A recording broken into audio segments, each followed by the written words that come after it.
What is the ego? Today I claim the gifts forgiveness gives.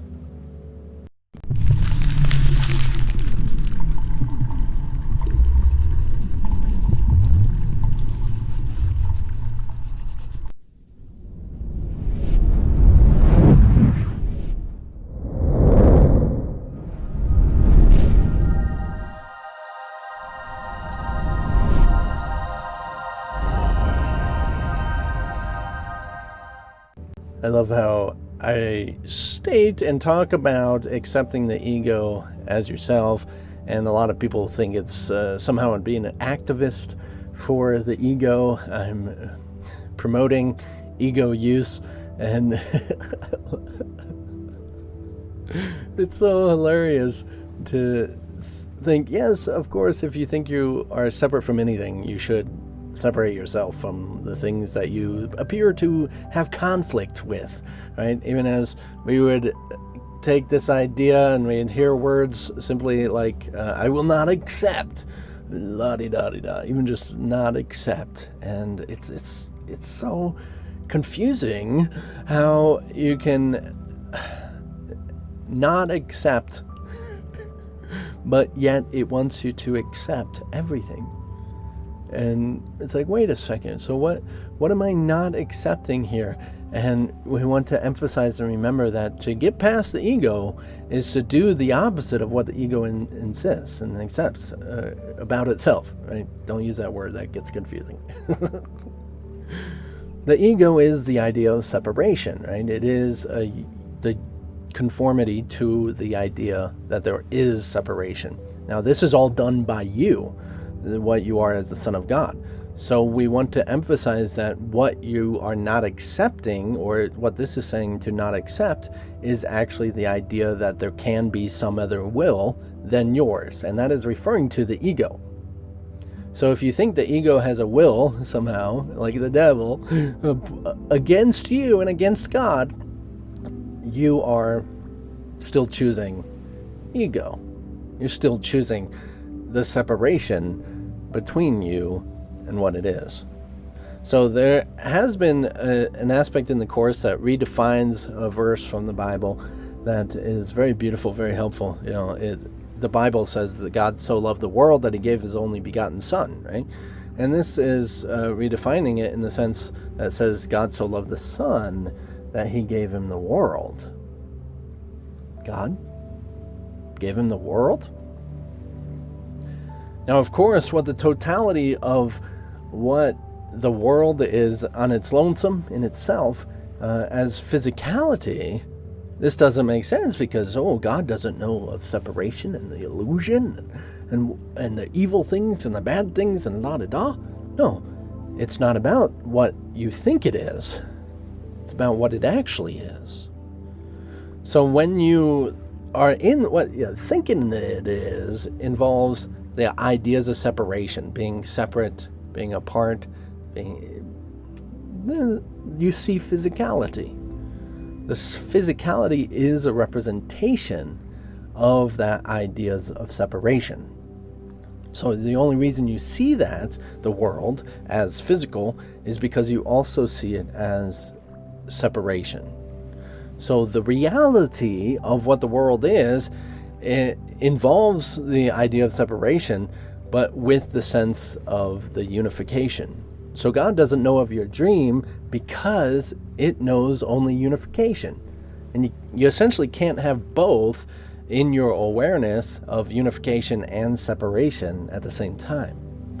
So when you really understand what that means, of course, through firsthand experience, the ideas of seeming separation or physicality is not something that you need to reject as in it's bad and not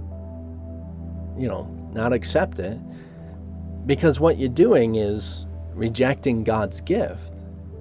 And what is that God's gift of that reality? The intended experience of what, say, its relationship with you, like the Garden of Eden.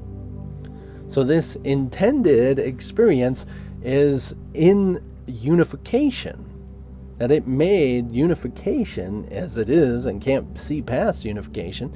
And yet in that idea, you can accept any ideas in it and live it as if it is real. But the reality of you is not the ideas that you're living as real. So we like to think, a tiny mad idea creeped in from nowhere into the Son of God's mind, and he accepted something that's impossible. And as much as we say these weird things about that, we forget what God is. The totality of all existence, of all possible options, of all variations of it. That means an idea of any sort cannot come from any other place but God. So as much as this world seems like a bad thing, and you're thinking you're interpreting, I need to accept the gifts that God and forgiveness offer me, as in experience the spiritual nature of the universe, yes. But you can't do that when you think it's apart from you. You can't do that when you think it's separate. You have to recognize that everything, no matter what, is in unification, even the idea of separation. Where did it come from? Everything came from God.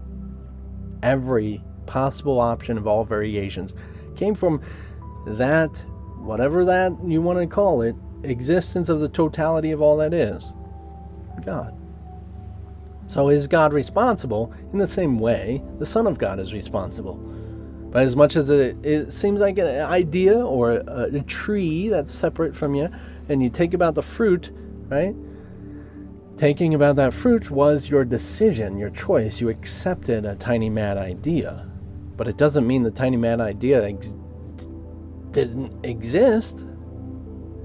It's an option of existence.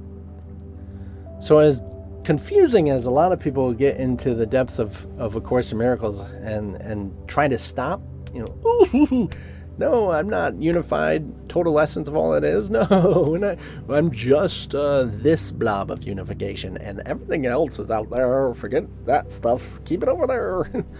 No, keep separation in existence. I mean, even the last decision where God takes the last step is because that's all there is. But you have to recognize that when that step occurs, it's because there's no separation from you and all that is, which is what God is. So it seems as if it's coming down just because you are no longer separate from it, which means you say don't exist as a separate entity, for there's only God there. So if all this conflict, all this disaster, all these problems disappear with what forgiveness offers, because you enter into an alternate dimensional state of this same place, alternate dimensional reality of where you already exist, with a different perspective. Now, in God, there's no perspective. You're not there yet. But in the recognition of an alternate reality, even just having peace and love, you're taking on a different perspective, a different dimension.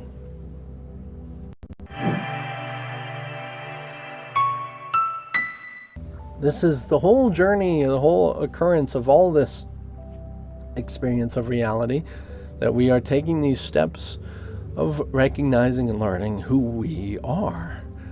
This is all, regardless of who you are, every single one of us in all existence is the story of all existence. It is the story of God becoming God. You are, say, the time occurrence inside of time and space of what is outside of time and space, if it had time and space separating in itself. So it's quite a remarkable thing as you recognize and keep taking that step, additional steps through time. It's like additional seconds through time. All comes to the end of time. God.